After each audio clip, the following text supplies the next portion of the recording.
And I respected Rick from what I had learned of him. I knew he was, actually a doctor. So I was like, he knows what he's doing. And also just really liked his energy. I was excited to hear that answer because when Gina asked it, I'm like, I don't remember how we got connected. I don't know. He needs to pump it up a little bit. You should have hit a phone booth warfare before you got on with us, Rick.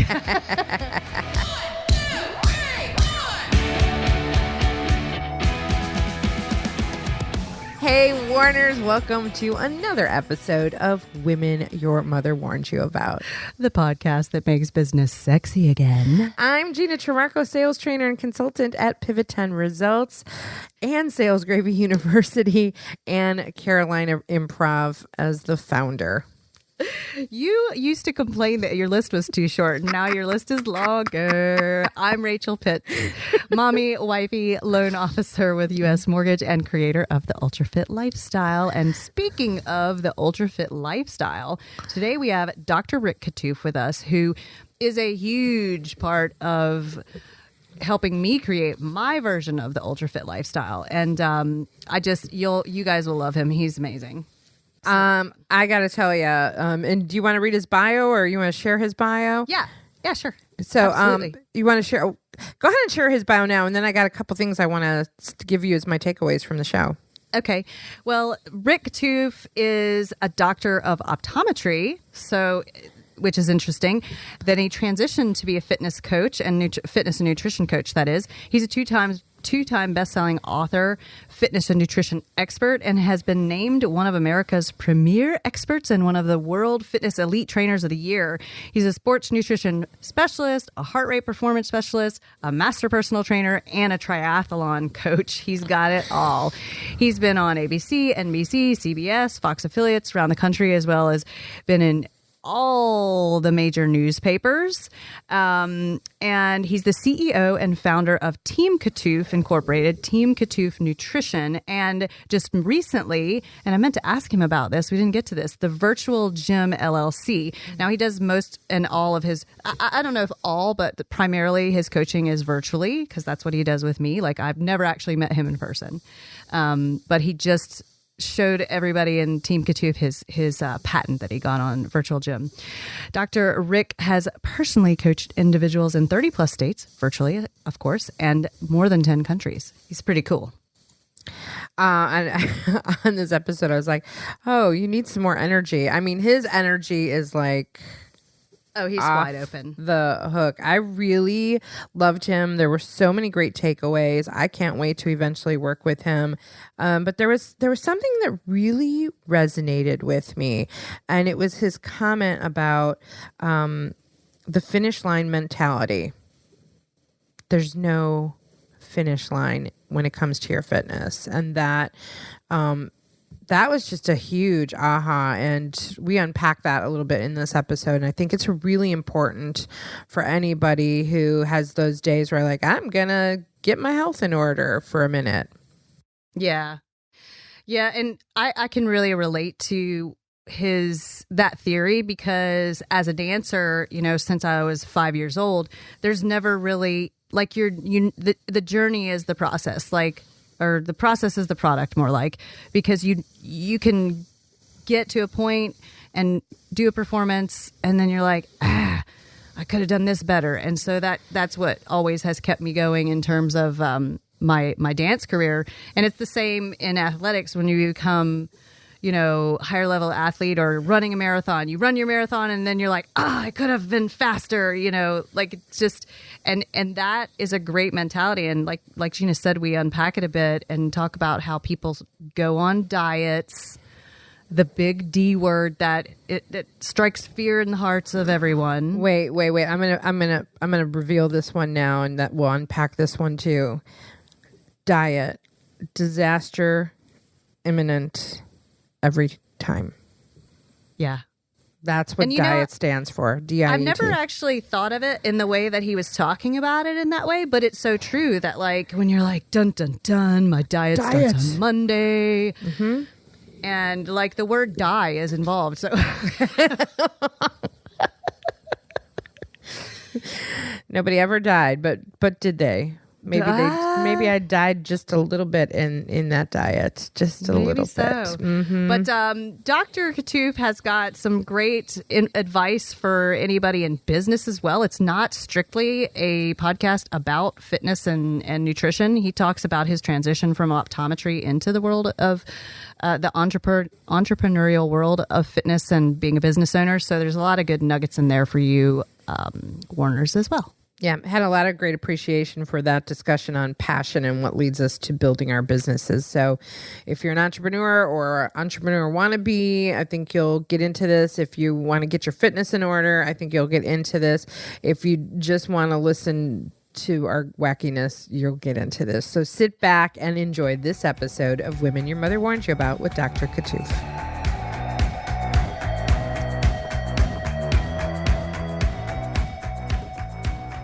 We are super excited to bring my friend and my coach, Dr. Rick Kattouf, to you.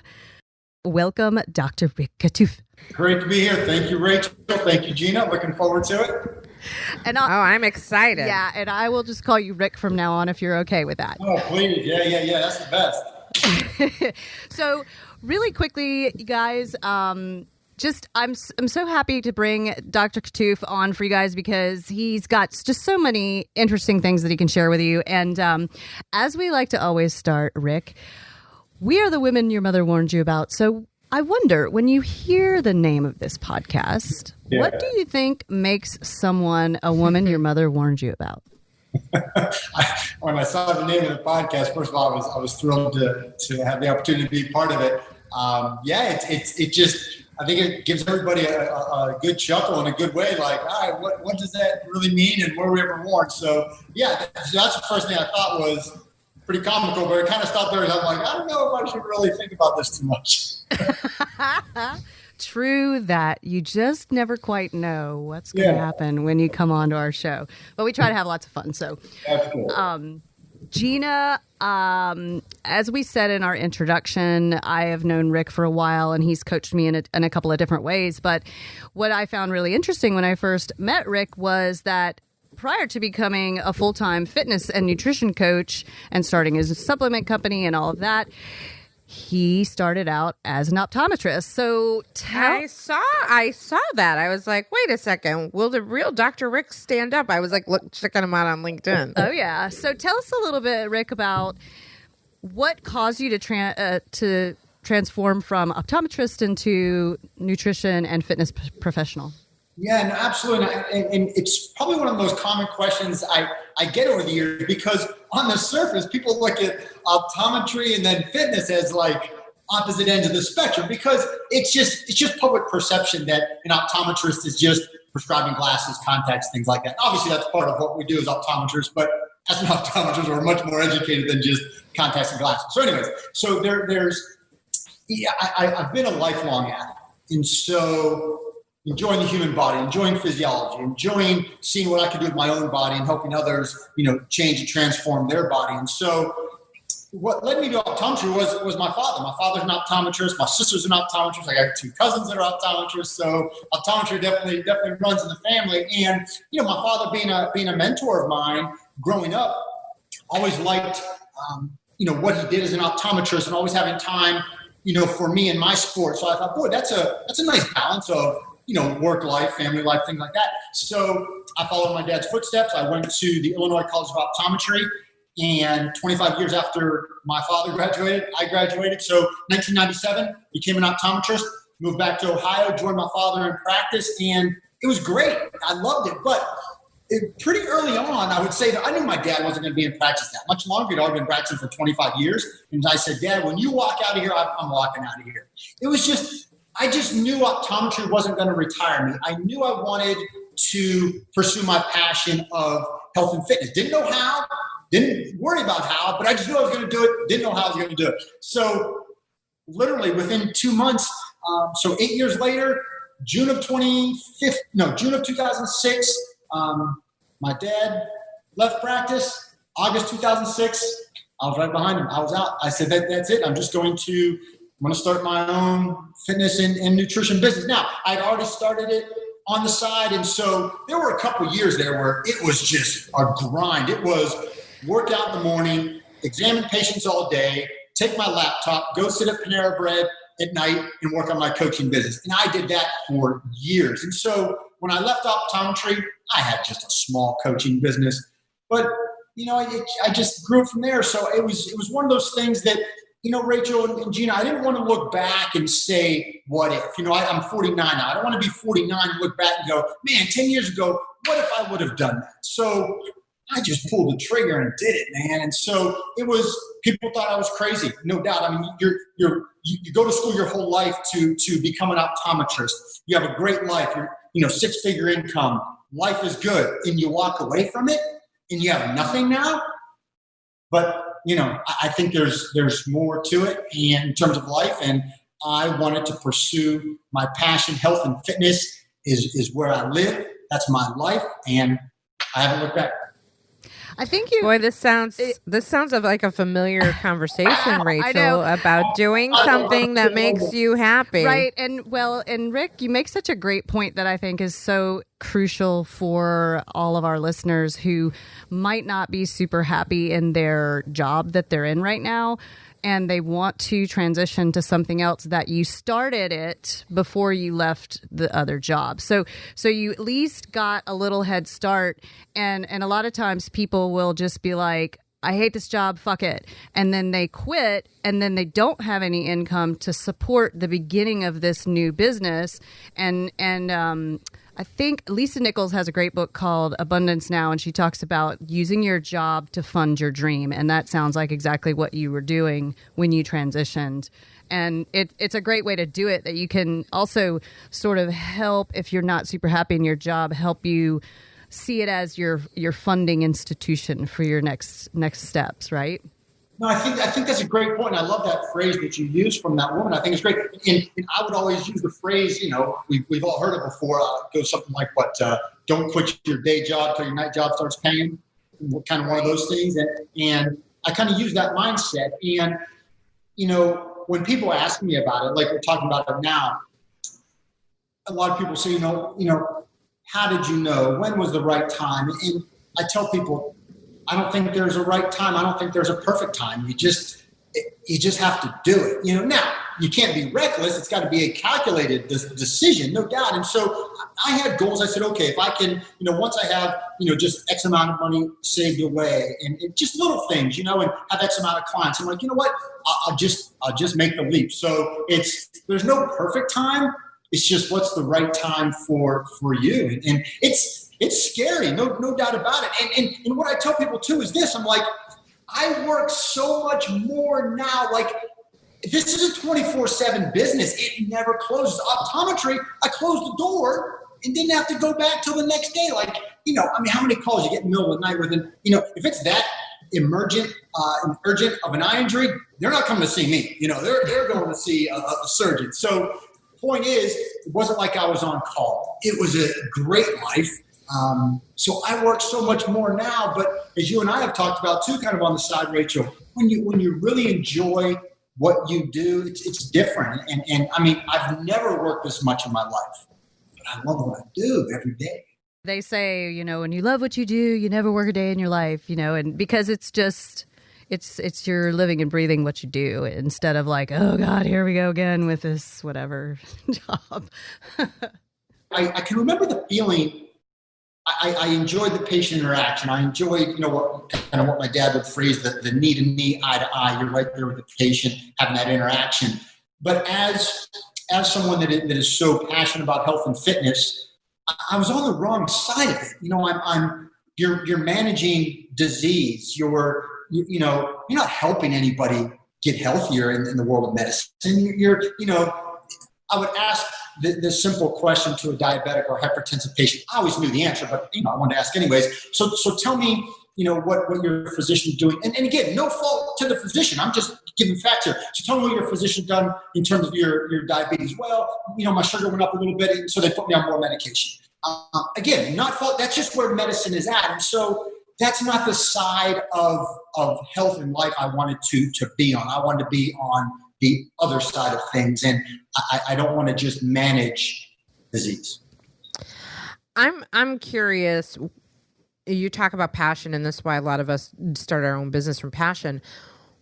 What inspired, motivated you to go this, like you were doing it as a side hustle, but was there something specific or a turning point that was like, this was your thing? What was that? Yeah, no, absolutely, Gina. There was. And this goes back to my teenage years. So being that lifelong athlete, I literally started not as a business, but I was coaching and training individuals as early as 19 years old, really 18 years old. Okay. And so I played 2 years of Division III college football, Oberlin College in Cleveland, Oberlin, Ohio, near Cleveland, and played 2 years there. And then, after a number of injuries, transferred to Kent State University and finished up there. And so when I transferred to Kent State University, I was 19 years old. I started my personal training business. So that's really where it started as a business. So it goes back 30 years. So there's nothing I've done more in my life work-wise than fitness. So it's always been there. So that's what I wanted to kind of hone in on. It has. I mean, it's always been there. I just really felt I obviously had a passion for it, but I really felt I understood the human body. I knew how to get myself fit and help others get fit. And it's just fun. So yeah, it's always been there. Yeah, you can't escape who you really are and what your true passions are. Trust me, I've tried it 100 different ways, and I keep coming back to who I am in my own self. So, ta-da. Well, I mean, I think it's a really great learning lesson for everybody listening to this episode, because Rachel and I have had these conversations on the show, but offline as well, about where our true passions are as people. And so I was curious about your story, Rick, because Rachel's got the story. I've got the story. I mean, we're both performers at heart and have been like our entire lives. And so that continues to show up in where we truly want to be.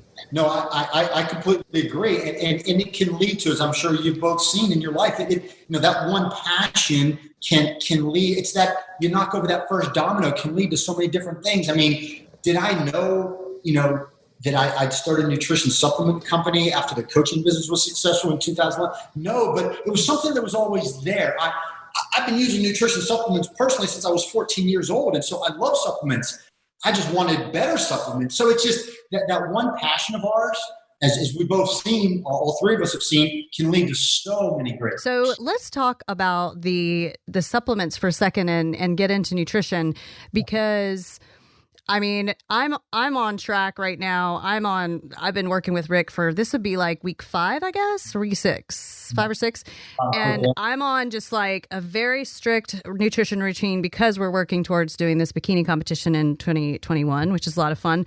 But the key element to it is the nutrition. It is the key.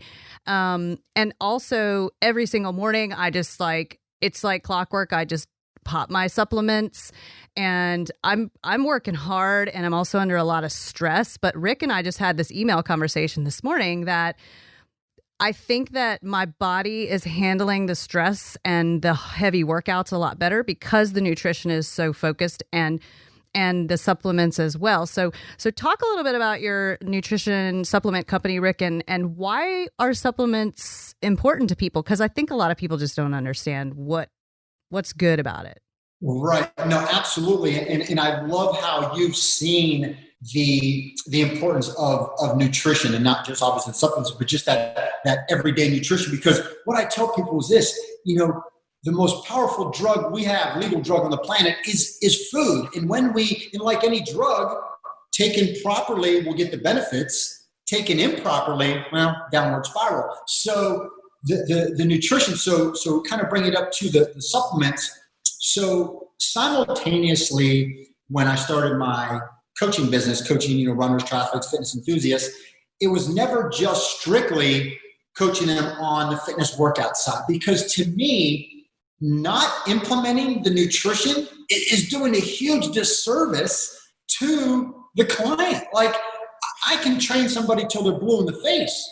And if their goal, let's say, is improve performance, improve recovery, improve body composition, which is pretty much the 3 top ones that anybody has in terms of health and fitness, or just overall health and fitness, without that nutrition component, as you and I both know, we are missing out. I mean, go to any gym, any fitness center around the country, around the world, and we will see obese and overweight individuals working out 7 days a week. So the workout's not the problem. They're getting there doing the workout.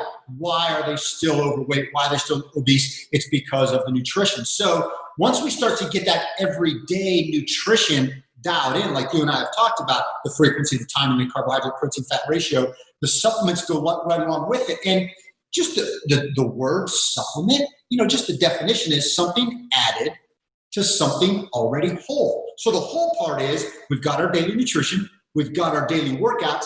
Let's bring the supplements in. And I'm a big car enthusiast, so I always relate supplements to adding horsepower to a car. So if we want to add horsepower to a car, we can add an exhaust, we can add an intake, we can do a tune, we can do a supercharger, turbocharger. All those individually will add good horsepower, but if you do them all together, think the ultimate stack that you're taking, right? We stack them all together and we get the biggest amount of horsepower boost. So that's where the supplements come in. And the supplement industry can be very confusing for people. And I think that's kind of what you were getting at. And what I've tried to do with Team Kattouf Nutrition is create a supplement line that will literally cover it from A to Z, from the pre-workout to the in-workout to the post-workout to the health and wellness supplements to the energy bars. So that way we can help individuals customize what's right for them, because not everybody needs to take 10, 12 supplements a day.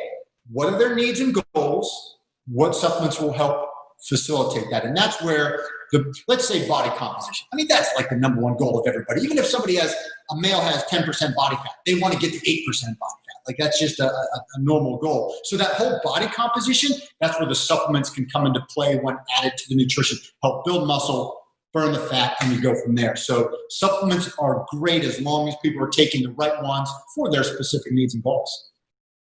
Yeah, and definitely, like Rick has worked with me in a couple of scenarios. The first time I think we worked together was I was working, 100 jobs and doing shows 6 nights a week. And I knew that I needed the right nutrition fueling so that I wouldn't crash and burn. And then he helped me fuel and prepare for my first full marathon. And now we're on a totally different type of track. So Rick's definitely got a great knowledge of what you need to do for each specific sport in which your goal set. And he's just, one thing I love about you, Rick, is that you're very knowledgeable and super enthusiastic, and yet you draw a hard line. Like it's very much like, okay, so you ate this and this and this and this needs fixed. And it's very, I guess clinical maybe would be the word, which it makes it not, it's not soft, but it's just direct. And it's a great way to work with somebody.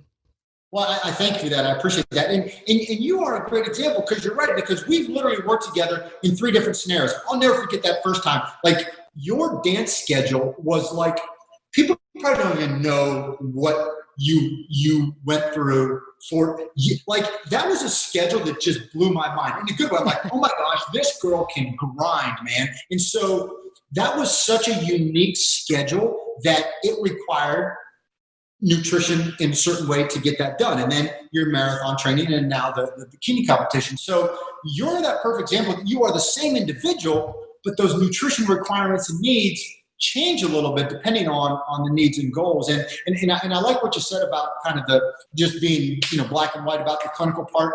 I look at it this way. I've written many articles titled "Athletes Need Coaches, Not Cheerleaders." I will be somebody's biggest cheerleader. Just do the work, though. I tell people, don't pay me to be your cheerleader. Just post something on Facebook and you'll get plenty of cheers. Plenty, right. Whatever. This is, people have a goal. You came to me with a specific goal. We're going to get that done. We're going to do it right. Hey, Warners, thanks so much for listening to this episode. If you haven't already hopped over to iTunes to give us a review, please do so. Yes, I'm actually begging, because you know what? If you give us a review, it takes like 30 seconds. It really helps more people find what we have to say. And if you're listening to this right now, you think what we have to say is valuable. So let's spread the love. Give us a review. Please, pretty please. Now back to the show. I was curious. I wanted to know more about how the two of you came together. Oh, I know. Okay, so I ran into Rick several years ago when I was working in the fitness industry. I was working at 9 Round, which was a boxing. I remember those 9 days. Round? And that was when, Rick, when I started working at 9 Round, when I first learned about you, I was working in that show 6 nights a week. I'd get home at 11, go to bed at 11:30, and I'd be up at 4:45 to open the gym at 5. Now, which 9 Round were you working at? I was at the 9 Round in Merle's Inlet. Oh my God. On 707 with Tyler Hobson. Okay, so then when I created the 9 Round Nutrition, that's probably is that how it started? That's how it started. How I don't even know if I ever told you that. No, so 9 Round, which is a really cool like kickboxing franchise, they are connected, or were. I'm not sure if you're still connected with them. They had a nutrition aspect in their website, and Doctor Kattouf was in there, and I was like, this guy is something else, because Rick's got all these like videos and all this great content which he has on his blog, and I'm like, this guy knows his shit. So I think down the road, I just figured out, I need a nutrition coach, and you were it. That is. I was excited to hear that answer, because when Gina asked it, I'm like, I don't remember how we got connected, but yeah, it was through because I was the 9 Round nutrition coach probably from, let's say, 2011 through for 5 years or so, and so that program I got to know the owners and the trainers quite well, and so even though we didn't meet face to face, that's how we met. Yeah, it's pretty cool. Good story. Now I know. Thanks for that. So I was just curious, like, how that came together, and then, so what triggered you then, Rachel, to be like, oh, I want to make all this stuff happen. Let me call Rick. I guess because I'm a firm believer in having a coach, as you know, Gina. Like, I've had some sort of coach as long as I can remember right now. At least 10 years, I've had a coach on some level, because I know that for me personally, accountability is really important. And also, when I first engaged Rick as my nutrition coach, I know my body with my Crohn's disease, with my crazy schedules. I just was like, I need somebody to tell me what to eat so I don't crash and burn. And I respected Rick from what I had learned of him. I knew he was, actually a doctor. So I was like, he knows what he's doing. And also just really liked his energy. And I still like his energy a lot. And then I don't know. He needs to pump it up a little bit. You should have hit a phone booth warfare before you got on with us, Rick. Side note. Yeah. The K2 cookie bars are my super jam go-to. Like, I love cookies. Everybody knows I'm a cookie freak. And when I'm stressed, I'll eat cookies. But now I have Rick's cookie bars, which I'm watching the door because I'm supposed to get a delivery today because I'm out. They should get there today, but they're totally legit, great, and perfectly balanced nutrition as well. They are. And that's a big reason. I develop supplements because I want them for myself. I'm like, I want a better balanced bar. I want a better tasting pre-workout. So I'm like, okay, look, I'll design it basically for what I'm looking for, because I know everybody else is going to enjoy it as well. So yeah, I developed the bars to be a great snack. I'm glad you're enjoying it. Because nutrition is such an important aspect of fitness, and you're so right. Like, now I'm so consistent with my morning routine that I see the same people at the gym. I see them doing their thing. I see people working out really hard, and they clearly know what they're doing. And I don't know. I don't talk to them about it, but I'm like, wonder why they're not shredding down as fast as me. And the answer has got to be nutrition. So what do you think is the biggest mistake that people make in their nutrition habits? What would be the key thing? Sure. Yeah, absolutely. And I'm glad you made that observation, because you're so right. And I always use the example for people, even if people haven't run a marathon. I know you have, of course. I tell people, this is the proof. This is all the proof you need to know that working out is not the key to getting leaner. Go to any major marathon where there's 10, 20, 30, 40,000 runners. Large majority of those people will be overweight and or obese. But guess what? They did the work. They ran 40, 60, 80 miles a week. And you think, how can somebody work out that much and not get the body comp results? Well, it's not due to lack of working out. There's the proof right there. So the biggest mistake people make is probably they diet. Like I've been called the anti-diet guy. I'll take that title all day long. Like I trademarked the acronym for the word diet, DIET, disaster, imminent, every time. That's what a diet is. It is, it always will be. There's a new diet that comes out all the time. I mean, we can go back years to Protein Power and Atkins and Paleo and Keto and just keep going. You know, and what I tell people is this. It's the same package, different wrapping paper, different color bow, but the same contents inside. And so the people want fast results, right? Let's go back to the 1980s. I think it was Bally's Total Fitness. I think I don't know if Cher was part of it, anyways, but Bally's, I believe it was Bally's, had a line. I don't know if you both remember this. And the phrase went something like this.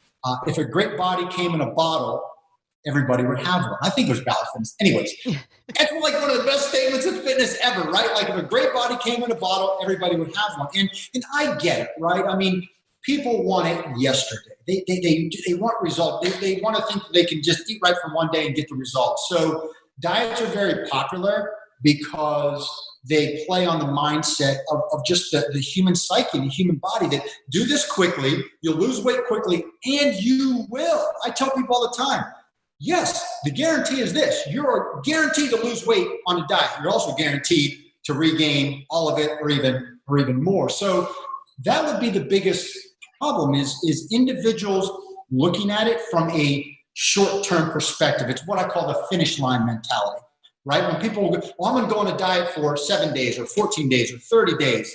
There's no finish line when it comes to health and fitness. There's never a finish line. And if we have that finish line mentality, people reach their imaginary finish line, and then that's why the weight goes back up. So that's the biggest mistake. Looking for the short term, dieting, and not looking at it from a meaningful, sustainable results for a lifetime. And I get it. It takes a lot of work. It does. But the results are amazing.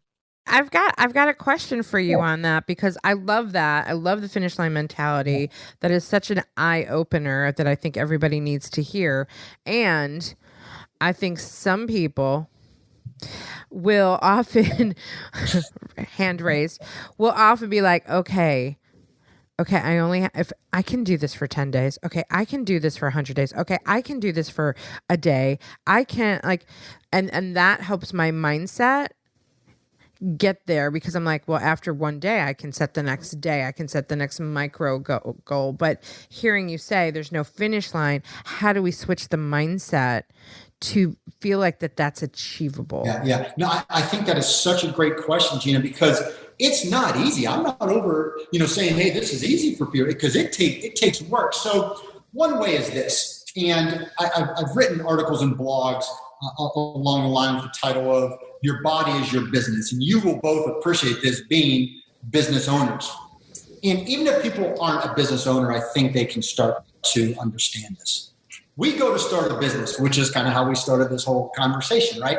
And business owners can go months, years, working their tail off, working 50, 60, 70, 80 plus hours a week, not making any money, possibly even losing money. But guess what? They just keep grinding. They keep grinding. They keep grinding. They don't stop. And then it starts to flip, right? All that hard work starts to pay off. Mm-hmm. Then income. Then they start to get in the positive. Then they start to earn money and make more money, and the business becomes viable. That's the human body. That's nutrition. We've got to be able to accept that we can have a great day, a great week, a great month of nutrition and training, but we may not lose a pound, and we've got to be okay with that, because it's the business owner that works their tail off every day, every week, every month, and they lose money, but they don't stop. They just keep going and they keep grinding. And that's the key to success right there. Without that mentality, you're going to fail. So the true key here, it sounds like, is you have to really, really, really want it. You said it, Gina. You said it exactly. That's it. And that's. I just had this conversation on email with a gentleman the other day. I said, now's the time. Based on his feedback, I said, now's the time. You got to pull that chair up in front of the mirror, sit down, and have a conversation with that person staring back at you. And you got to ask yourself, how bad do you want it? It's exactly what I said. Mm-hmm. Yeah. And it's okay. This is tough for people, but you just may need to lower your goals. That's all there is to it. And that's such an important point, because people, I've heard things in the past with, I love reading success books and all those things. If people suddenly set these goals that are so far out of reach, then they're setting themselves up for failure rather than setting a little bit realistic goal. Or like in an example of what I'm doing right now, because relating back to the marathon, when I did the marathon training, I did it too fast, and I knew it, and you knew it, Rick.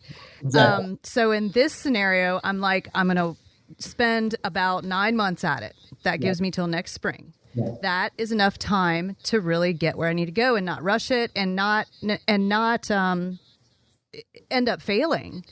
And so I like that people sometimes go, yes, I'm going to go to the gym 6 days a week. I'm going to go there for 2 hours. I'm going to lose 50 pounds. And they haven't done anything for a year because they've been too busy with the kids or with their job or what have you. That might be too high of a goal, right? It may be, and you'll appreciate this. We've talked about it, and Gina, this kind of goes back to what you said. And so I look at things very simple: goals versus commitment level. Here's where most people are at: goal, commitment level. And I've shared this with Rachel. One of two things has to happen: either raise the commitment or drop the goal. These two things have to be aligned. If they're not, we're not going to succeed. So goals versus commitment level, and that's where we have to have that one-on-one with ourselves is, how bad do we really want it? Just like you said, Gina, if the goal and commitment level aren't aligned, we got to make a decision. Increase the commitment, drop the goal. One of the two. I've often said that about business, being a business coach in the past. It's like, how bad do you want this business to work? Because I would run into that a lot with entrepreneurs of the complaining they're not getting where they need to get. And I'm like, well, step it up. Step it up. Yeah. They'll complain for 15 minutes about their business not working. I'm thinking you could have spent that 15 minutes building your business. Yeah. Like, come on, so. Going back to the diet thing for a second and relating it to the way that Rick's coaching me right now, which might help people. So and trust me, I have done every diet in the book, in my past, and we've talked about it in past episodes, my eating disorders and just every fucked up thing that you can think of that I've tried, and every trend and every whatever, every pill, every diet. You're with the norm. Yeah. And everybody, every time I would try one of those things, it felt like suffering. It felt like Gina, maybe what you were getting at, that like, I can do this for 10 days. It's going to suck. And then I can go back to my normal self. Or I don't know if that's what you meant, but like, that's what people will do when they go on a diet. They change what they do. They complain about it the whole time they're at it. And then it's the minute they're done, then they go back to whatever they were doing before. Conversely, what I'm doing right now with Rick is one of the most eye-opening things that happened when we first started working together on this right now, most recent goal is Rick pointed out I wasn't eating nearly enough carbs. And I know most people that I talk to are like cutting carbs, or they are worried about carbs because carbs are easy to come by. And I was really surprised to start tracking my nutrition and see that I was not eating enough carbs and I wasn't eating enough. So now I eat like 6 times a day, and sometimes I get to the end of the day and I'm like, I just don't feel like eating again. So I'm definitely not suffering, but it's just very calculated. And I'm very conscious of what I'm putting into my body. No, I love that. And what you said there was so spot on about the suffering and all that. And here's what I share with people about the diet, right? Like we talk about the cheat meal or the cheat day. Makes no sense, right? Like I tell people, like, when is cheating ever good? Like, cheat on your taxes, that's bad. Cheat in school, that's bad. Cheat on your spouse, that's bad. Why are you going to cheat on your own body? Like, why are you going to have this? And here's what I explain to people. Do you realize how and why the cheat meal even came about? It probably started maybe, 3 decades ago, something like that. Here's the summation of it, folks. this diet you are going to go on is going to suck so bad. It's going to be miserable that I've got to let you have this cheat day on Sunday or you'll never go back on your diet on Monday. You see, that's the only reason a cheat day or cheat meal even came to be, because the diet world said, this is going to be horrible. It's not going to work. So we're going to let you eat whatever you want on Sunday, just so Monday you'll be like, oh my gosh, I'm so miserable. Got to go back on my diet. So that's the suffering that people go through. And so what I try to help people understand is the weight loss we get from diets, whether it's a fast, whether it's cutting carbohydrates, which is virtually every diet out there, that's not results. That's change, but it's not results. And there's a difference. You see, losing 10 pounds, gaining 12, that's not results, those 10 pounds. That's just body changed, right? And then went right back. We're looking for meaningful and sustainable results, and it doesn't have to be. If it's miserable, then you're doing it wrong. You just said it. It's not miserable. You're not suffering. You're eating more. You're eating more frequently. You're eating more carbohydrates. Yay! Like, what else do we want? Yeah, and the other side. Sorry, Gina, go ahead. No, I just say it'd be interesting to see a marketing campaign that was like, this is going to be really hard. You should do this. It's going to be a really hard thing for you. Like, no one's going to sign up. Right? And actually, like what I'm doing now, and another side to it that I'll say is, number one, I told Rick out of the gate, like, don't ever put asparagus on there. I fucking hate asparagus. I don't eat cheese, so don't put that on there. And so, like, all of the meals that, and basically, like, Rick's helped me put together meals. So I have, like, this whole huge list of meals, and they're, like, the perfect meal if I get them all the measurements right. Like this morning, you'll see I ran out of my protein granola. So I was like, what can I do for more carbs? Okay, I'll have half a piece of toast to mix it up. So you figure out the balance. But so he's figured out stuff that I actually like to eat. So I get to have peanut butter. I love peanut butter. I get to have peanut butter. I don't have to not have it and deny myself. I get to have cookies, but they're the K2 cookie bar. It's not a chocolate chip cookie. It's not really actually doing me any good. I'm curious because it sounds like, wow, that sounds like it's kind of fun. What does that look like when you're working with someone, Rick? Like, how do you set that up? How does that process work when today someone's like, okay, I'm totally motivated by this podcast episode? Yeah. What would that look like to come to you? Sure. No, absolutely. And I'll expand more on that and what Rachel said about it's the food she likes. So when people find me, whether it's through a podcast like this or my website or an article or blog I wrote, and we start to talk, I present them with different options. Are they looking for training and workout plan? Are they looking for nutrition? In this case, let's say they're looking for nutrition. Rachel used a term that I used in my book, Forever Fit, when I wrote it back in 2005, and that is accountability. I am huge on accountability. I'm huge on personal responsibility. And we know that if we can increase that accountability, we can increase the success. So when somebody says, hey, Rick, I'm ready to go. I want to work with you on nutrition. The way we start is this. I have that in. People are like, just write me a meal plan. I'm like, well, I can't just write you a meal plan. First of all, I don't know anything about you yet. I don't even know what food you like. I don't even know what your goals are. So and Rachel will appreciate this. I have that individual, Gina, start to log their nutrition. The reason I have them do that is the A word, accountability. Then they can, it's very easy for somebody to say, yeah, Rick, I eat pretty healthy. Yeah, once in a while, maybe I'll, have this, but I eat pretty healthy. I'm like, okay, that's cool. Let's have you start to log it. And they start to log it and they go, oh my gosh, Rick, I didn't realize I ate this bad. So it brings to light what the individual is doing. We can now see the calories, the carbohydrate, the protein, the fat, plus it enables me to see exactly what they're doing. I use a simple phrase, right? I'm going to stay in your lane. I'm not going to have Rachel eat asparagus. There's no magic in asparagus if she doesn't like asparagus. Right? She's like, yeah. This is about helping individuals achieve meaningful and sustainable results for a lifetime. I call it the one and done, man. Let's do it once. Let's be done with it. This is how you're going to fuel your body. Enjoy all the results that you get. So the individual starts to log their meals. I start to analyze their meals and snacks. I start to rebuild those for them. I put together their fueling frequency, their fueling timing, the carbohydrate, protein, fat balance for a meal and snack. and they just start to follow.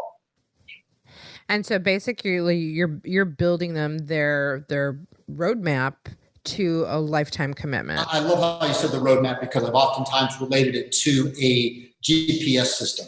I say, look, if I want to drive from here to, you're in North Carolina, right? So if I want to drive from here to your place in North Carolina, my GPS has to know my starting point or I can't get to you. My starting point for Rachel and I was Rachel starting to log her foods. Now I've got the starting point. Now we can start the navigation system. Absolutely. It's a roadmap. It absolutely is. I think that's pretty cool. Yeah. And I'm a big believer in logging. Anytime I've lost weight has only been because I've journaled it. Well, you're so right, Gina. And again, it just goes back to that accountability, that personal responsibility. Are we more apt to eat that 1,000 calorie dinner, which people go, oh my gosh, that's a lot. I'm thinking, yeah, you eat more 1,000 calorie dinner, folks, than you even know, because I've seen them. I look at your nutrition. And when people see that, they go, oh, I didn't realize I was eating that much. Like, people don't realize what that 1, 2, or 3 glasses of wine does to their total caloric value. But when they see it, they go, Rick, what am I doing, man? I'm sabotaging myself. So when they can see that, and it kind of goes back to what you said earlier, Gina. We're asking about, like, how do we make that transition from the finish line mentality? This is part of it. People have to see what they're doing. Awesome. Good stuff. Yeah. And also, as in terms of accountability, like, I used to, and I bet there's somebody else out there that can relate. I've got the MyFitnessPal app, and I would be like, okay, I'm going to log my food and just be accountable to myself. And I'd log my breakfast and then not log again for the next week. So having somebody, having a human on the other end of the accountability helps me so much. And that's why I've always had a coach. And so that way it's helping me, but the way that I function with a coach is I want to make sure I'm doing it so that, well, first of all, so Rick doesn't be like, hey, what's going on? You didn't log your shit. But also there's so much power in accountability. Yeah, there is. And I share with people, and you'll appreciate this. It takes work, folks. Again, it's not a genie in a bottle here. It's not just this great body in a bottle. It takes work. But then I tell people, why would you be surprised? What in your life that you became successful at didn't take work? But for some reason, we think that body transformation isn't going to take a lot of work because we can just do it like that. No, it's going to take more work than you've ever seen in your life. So. Amen. Yeah. Gina, you want to hit up Rick with our signature closing questions before we wrap it up? I thought you were about to say, Gina, are you ready to start with Rick? I was like, no. I had a conversation last night with my husband, because when I first started with Rick, he freaked out because he thought he's a wonderful cook. He likes a nice steak. So do I. And he was worried that I was going to force him to do what I'm doing. And I'm like, look, this is what I'm choosing.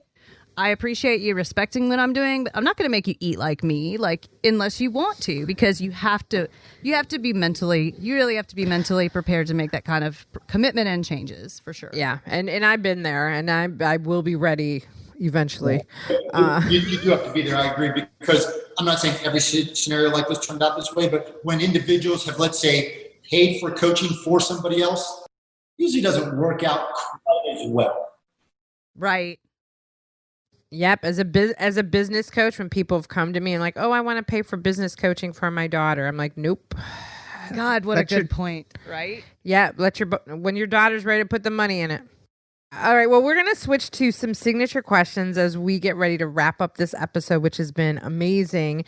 So this is the podcast that makes business sexy again. And so we like to keep everything sexy. So we'd like to know, how do you define the word sexy? It's such a fun question for men. Yeah, no, I could define it in many ways, but I actually will use that term. I think Rachel, you saw my video the other day that I did about having the performance enhancing drug test done, right? And yes, such a cool video. Man. So obviously at age 49, I'm in that age group of men that do take testosterone replacement therapy. I don't, my choice not to. I choose to be natural. So I've used that term, sex it up before. I'm like, look, you can call it TRT and sex it up that way. It's an anabolic steroid you're taking. So I'll kind of use that term like, yeah, you can sex it up all you want, but at the end of the day, hey, it's still an anabolic steroid. So I'll use kind of that term there. I don't know if I want to get into sexy though, but I could if you want me to. We want to know what you think is what sexy. What do you think is sexy? Yeah. What makes you think your wife is sexy? Gail Kattouf. Good answer.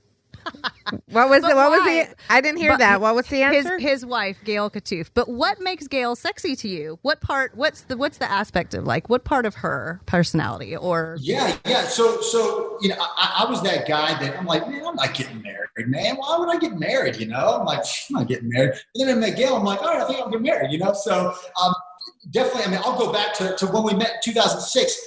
Her drive, her athleticism, her physical ability. Yeah, it was sexy, man. This girl was badass. And when, just tough as nails. So that's pretty sexy, man. That's awesome. That's the answer we were looking for. That's awesome. Okay, next question. Best advice you've been given. Yeah. Best advice I ever was given was my father gave me, and he said, Rick, never make your problems somebody else's problems. To me, literally think about that. If every individual on this planet would have that mindset, don't make your problems somebody else's problems, we'd be living in a different world. No kidding. That was huge, Rick. I can remember my dad saying that and one more, I'll go along with that goes back in. I can remember being as young as 5-6 years old, my dad telling me, when the going gets tough, the tough gets going. The tough get going. I like that. That's awesome. Makes sense, yeah. But awesome. Don't make your problems somebody else's problems. I think it's genius. I love that. I'm going to start using it. I'm going to start doling that out to others. Advice you wish someone had given you. All right. I will say, and it probably goes more along the lines of maybe should have had it sooner. Awesome. It's time for us to go. So thank you, Rick, and thank you, Warners. If you think it's going to take 10 times work, it's probably going to take 100 times that or 200 times that. So yeah, that's probably advice that any entrepreneurial to be, business owner to be, is get ready for more work than you've ever expected. Amen. Yeah. Awesome. All right. So, Rick, tell us where everybody can find you. So if they're interested in speaking to you about nutrition or fitness coaching, where do they find you? Absolutely. So if you're looking for Team Kattouf Nutrition, how's that right there? Is that good? Can you see it? Oh, yeah. Team Kattouf. If you just Google search Team Kattouf Nutrition will all come up. KattoufStore.com is where you'll find all my nutrition supplements. And the great thing is you have straight access to me. Right to my email, right to my phone. And if you're looking for questions, I've got the answers. We'll help you out. We'll talk. We'll collaborate. We'll get the right program going for you. And since I am a proud ambassador of Team Kattouf, then in our show notes, you'll find a coupon code you can use with my name on it. What a great ambassador you are. Thank you. We appreciate you. Oh, I let me tell you, I've tried every nutrition supplement in the book, and I love what Rick has to offer. And it's I can see it and feel the results, and I very much am a huge supporter of what he does. Your posts are so fun. I wake up in the morning, I can't wait to see what's on Rachel's story. What did Rachel post? She's got great posts. The July 4th one was killer. You said, you're going to like what I got for July 4th. No, that delivered. Indeed.